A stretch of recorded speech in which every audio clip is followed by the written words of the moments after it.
250 কোটি টাকা আত্মসাতের অভিযোগ উঠেছে অস্ট্রেলিয়ান কোম্পানির মোজাইক ব্র্যান্ডের বিরুদ্ধে। আজ অস্ট্রেলীয় হাইকমিশনে স্মারকলিপি দিয়েছে বাংলাদেশ গার্মেন্টস শ্রমিক সংহতি এবং 22টি গার্মেন্টসের শ্রমিকেরা।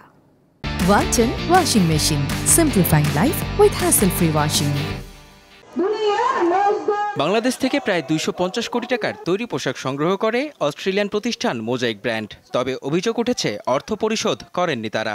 অস্ট্রেলিয়ান কোম্পানির এমন আচরণকে প্রতারণা বলছেন মালিক ও শ্রমিকরা। বিদেশি ক্রেতা অর্থ না দিলেও শ্রমিকদের বেতন ভাতা পরিশোধ করছেন সংশ্লিষ্ট গার্মেন্টসগুলোর মালিকেরা। শনিবার সকাল 11টায় রাজধানীর বাড্ডার সুবাস্তু টাওয়ারের সামনে জড়ো হন শতাধিক শ্রমিক। পরে বাংলা ও ইংরেজিতে লেখা ব্যানার হাতে মিছিল করে ভাটারা থানার পার হয়ে অবস্থান নেন তারা।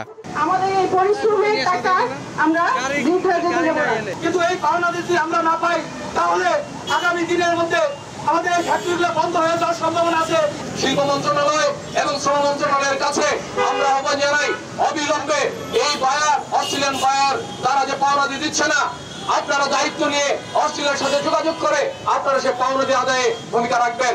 5 দফা দাবি তুলে ধরেন শ্রমিক ও মালিকেরা। এরপর অস্ট্রেলিয়ান হাইকমিশন গিয়ে স্মারকলিপি দেন তারা।